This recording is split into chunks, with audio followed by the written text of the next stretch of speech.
அனைவருக்கும் வணக்கம். நம்மளுடைய தமிழ்நாட்டில் இருக்கக்கூடிய பெரும்பாலான இடங்களில், முக்கியமாக கன்னியாகுமரியில் ஆரம்பித்து தூத்துக்குடி பகுதி, தென்காசி, தேனி, திருப்பூர், கோயம்புத்தூர், கரூர், திருச்சி, இது போன்ற மாவட்டங்களில் இந்த வறட்சியின் காரணமாக கடந்த 2 மாதங்களாக என்னுடைய தென்னை மரத்தில் மட்டை தொங்கிருச்சு, மட்டை நிற்கலை, பச்சை மட்டை கூட கீழே சாயுது அப்படிங்கிற மாதிரி நம்மளுடைய மாதா டிவி நேயர்கள் நிறைய பேர் தொடர்ந்து கேட்டுக்கிட்டே இருந்தீங்க. இதற்கான ஒரே ஒரு தீர்வு என்ன அப்படின்னா, தென்னை மரத்தை பொறுத்தளவில் அது ஆற்று ஓரங்களில் வேருக்கான நீர் ஓரளவுக்கு இருந்துக்கிட்டே இருக்கிற இடத்துல வளர வேண்டிய ஒரு பயிர். நம்ம அதை கொண்டு போய் எங்கே வச்சுருக்கோம்? மேட்டுப்பகுதியில் வச்சுருக்கோம். தண்ணியே இல்லாத மேட்டுப்பகுதியில் வச்சுருக்கோம். அப்போ ஒரு மரம் நல்லா இருக்கணும்னா நம்ம என்ன செய்யணும்? அதுக்கு வேணுங்கிற தண்ணீரை கொடுக்கணும். குறைந்தபட்சம் 30லேருந்து 40 லிட்ரு, அதிகபட்சம் 60லேருந்து 70 லிட்ரு ஒரு மரத்துக்கு தண்ணி கிடைக்கிற மாதிரி அதிலேருந்து மரத்துலேருந்து ஒரு 4 அடி 5 அடி தள்ளி ஒரு வட்டம் போட்டு அந்த வட்டத்துக்குள்ளே விழுகிற மாதிரி, மரத்தை தொடக்கூடாது, தண்ணி அங்கே தண்ணி விழுகணும். அப்படி விழுந்ததுன்னா, அந்த ஈரம் பட்டுச்சுன்னா, ஈரம் பரவுச்சுன்னா ஒரு ஈரம் இருக்கும். தண்ணி தெப்பமாக நிற்க வேண்டிய அவசியம் இல்லை, ஈரம் போதும்.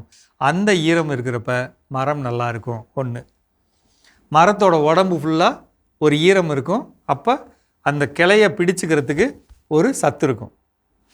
தண்ணி வேணும். 2வது, இந்த வறட்சி காலத்தில் ரொம்ப எளிமையாக மரத்தோட வேர்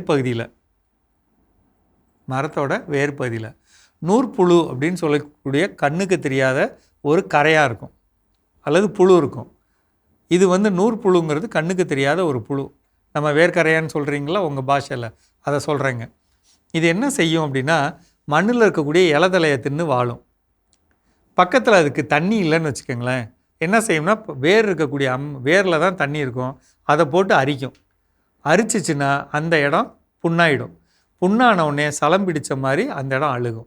இந்த அழுகல் இப்படியே நகர்ந்து தண்ணி எடுக்கும்போது இதுக்குள்ளே நகர்ந்து மரத்தோட உடம்பு வழியாக போய் தென்னை மரத்தோட தலைக்கு போயிருங்க. தலைக்கு போய் எந்த ஒரு செல்கள்லையும் உணவு உள்ளே போகாத முடியாத மாதிரி ஒரு அமைப்பில் எல்லா செல்களோட, தென்னை மரத்தோட செல்களோட வெளிப்பகுதி அழுகி ஒரு பயன்படாமல் போச்சுன்னா இது என்ன பாதிக்கும்? இந்த மட்டையை பிடிச்சிக்கிற இந்த இடத்த வீக்காக்கிடும். அப்போ இது தொங்கும். ஓகேங்களா? இதுதான் நடக்குது எல்லா பகுதியிலையும். அப்போ நம்ம என்ன செய்யணும்? பராமரிக்கணும். இந்த பராமரிப்பு என்ன? உங்கள் பக்கத்தில் இருக்கக்கூடிய வேளாண்மை துறை அலுவலகத்துக்கு போங்க. உங்கள் யூனியன் ஆஃபீஸ்க்குள்ளே வேளாண்மை துறை அலுவலகம் இருக்கும், அங்கே போங்க.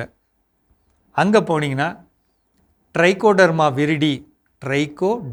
விரிடி அப்படின்னு பச்சை கலர் பாக்கெட் ஒன்று இருக்கும். அப்புறம் சிவப்பு கலர் பாக்கெட்டு சூடோமோனஸ்னு ஒன்று வச்சுருப்பாங்க. அப்படி இல்லைன்னா சிவப்பு கலரில் பேசிலஸ் சப்ஸ்டிலஸ், ஒன்று சிவப்பு கலர் பாக்கெட்டு அல்லது பச்சை கலர் பாக்கெட்டு. இந்த 2 பாக்கெட்டில் எது வேணாலும் வாங்கிட்டு வாங்க, அல்லது 2 வாங்கிட்டு வாங்க. ஒரு மரத்துக்கு ஒரு மாதத்துக்கு 30 கிராம் இருக்கிற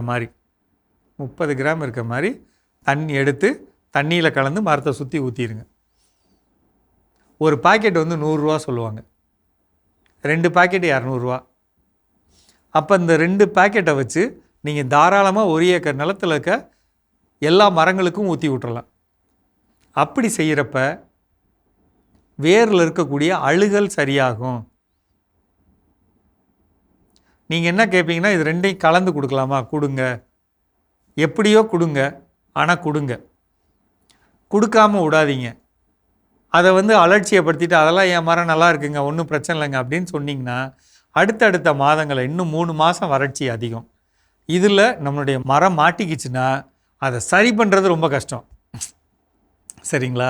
வர்றதுக்கு முன்னாடி பார்க்குறது ஒன்றுங்க, வந்ததுக்கப்புறம் அதை சரி பண்ணுறது ரொம்ப சிரமம். அதனால் முடிஞ்ச அளவுக்கு இந்த 2 திரவத்தை வாங்கிட்டு வாங்க. இப்போ நான் சொன்ன வார்த்தைகள் உங்களுக்கு புரியலைன்னா அந்த ஆஃபீஸில் போய் நின்றுக்கிட்டு என்னை கூப்பிடுங்க. கீழே நம்பர் போட்டிருக்காங்கல்ல, அங்கேருந்து என்னை கூப்பிடுங்க. நான் உங்கள்கிட்ட பேசி என்னான்னு சொல்கிறேன். அதை வாங்கி பயன்படுத்துங்க. சரிங்களா? மீண்டும் சந்திப்போம்.